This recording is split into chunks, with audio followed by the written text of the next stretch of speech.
Hi, Marilyn here. I'm back with Stormy Seas, and we're making the center points for our quilt on page 12. And so now we're with the piecing, so hopefully you got all your cutting done and you're ready to piece. And on our color guide, which I always refer to when I'm piecing, it's right here. So this is our center compass points, and this is what they should be looking like when you're finished. And pay attention that you're getting the right stepping stone going so that they look like this when you're finished. And of course, they'll be looking like this in your quilt. Okay. And as I mentioned on the piecing, this is fabric 11 in our sample, but it will really, fabric 12, but it will really be fabric 13 in your kit. Okay.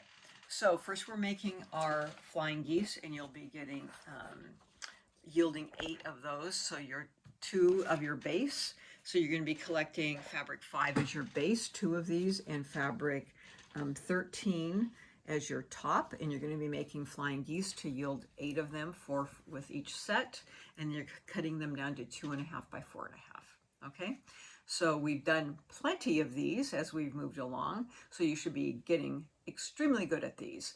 So these will be at the end of our columns here, our compass points, as we move through this. And so we'll make these and then set these aside. So now when you get to the top section, you're going to be working from left to right, adding the dark strips to both sides of the light fabric as diagrammed in row A to F. So you're really working with your fabrics from the obviously the smalls to the light, so you can see the fabric guys from your 8-inch cut, 7.5, 7, 6.5, 6, and 5.5. So if you lay out your dark cuts this way, and then your smallest to your biggest, you'll see that the fit will go, pretty naturally. When you piece them, you're going to be pressing to the dark on that side. And so what I would do is piece those, and you're going to be making 4 of these. So I would lay those out in a stack of 4, piece those together first, the sections, and then you can just piece them as you go. And it doesn't really matter which way you press these. You can press them either way that you want them to, either direction. Okay, and then when you get to here, I would stop up to this section, and then you have these 2 that I've already pieced together. Okay, and then this is where the flying geese go on the edge here, and you do want to match that seam to that seam there. So you might want to put a pin right in that intersection to that intersection just to make sure that they match up. So you'll piece that together, stop to piece that on each side before you piece this section onto this section here. And it really blends in. It's actually, so you have this going all the way up, and then here's the stop here that you can see, and the and then this is the section here, and then this is the flying geese right here. It actually really blends in. It's very difficult to see, but then this matches this other pieced section that is already here, that's a square and a square that you've already done. And then you kind of have some other piecing around here, but it kind of blends into this whole other piecing that we have going on with some other blocks. So it just blends into a part of it. So this flying geese becomes another part of some of the other piecing that we've already done. So it blends very nicely.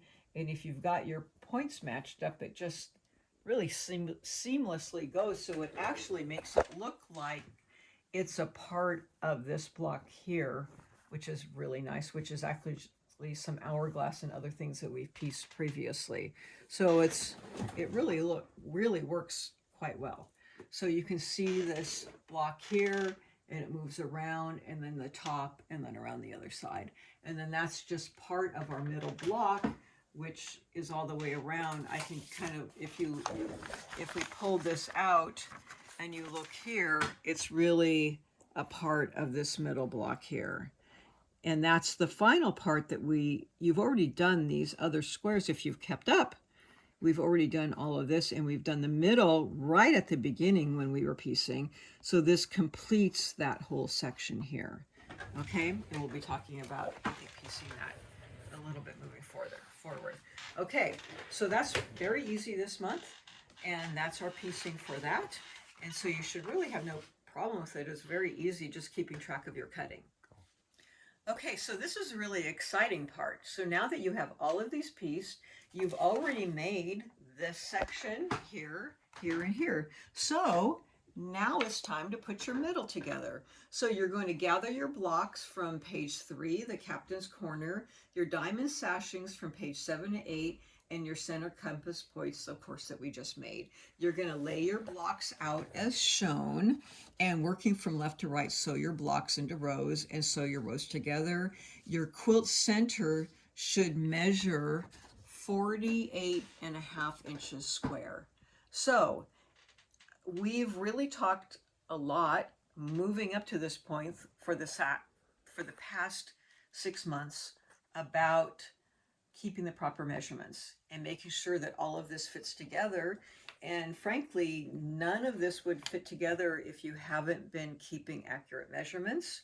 So if these are fitting together properly, this should be at 48.5, which is important because if it's not, the rest of the quilt's not going to fit together.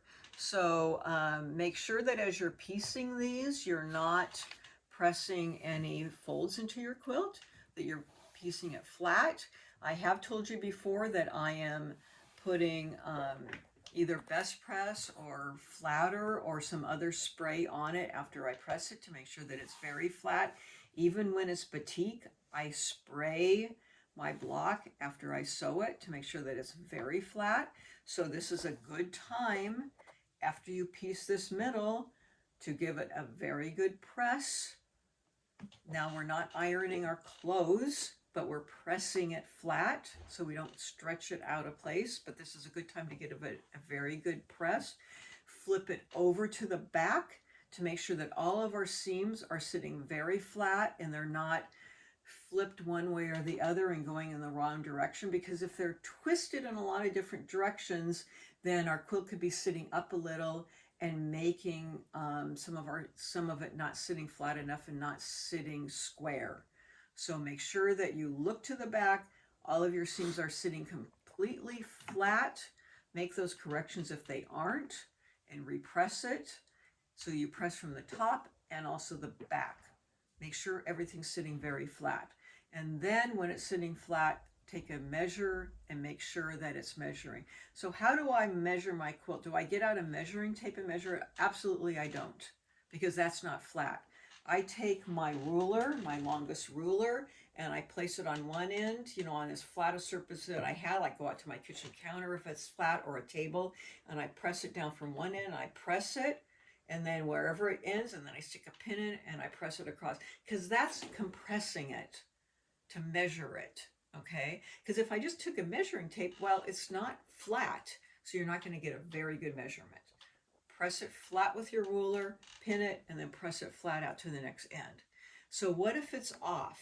Well, if I'm off, an 1/8 or something, then I'm okay with that. But if you're off a 1/2 inch, then you need to contact me. We need to look at what's wrong and how we can make an adjustment, because it may be that you're off a little bit and a little bit. By this time, though, that measurement does add up.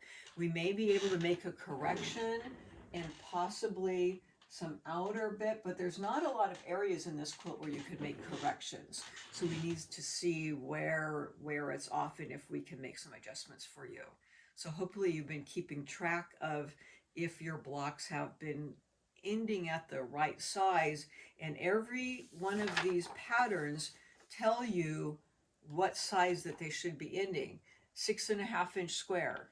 Okay, so you should be measuring your blocks as you finish.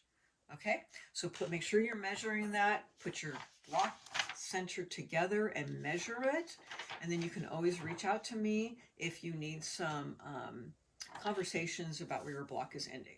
Okay, so do that. This is exciting. Let's get your center together, and then we have a lot of our outside blocks together as we move forward. A lot of this will start being pulled together. Okay, we'll see you next month. Have fun.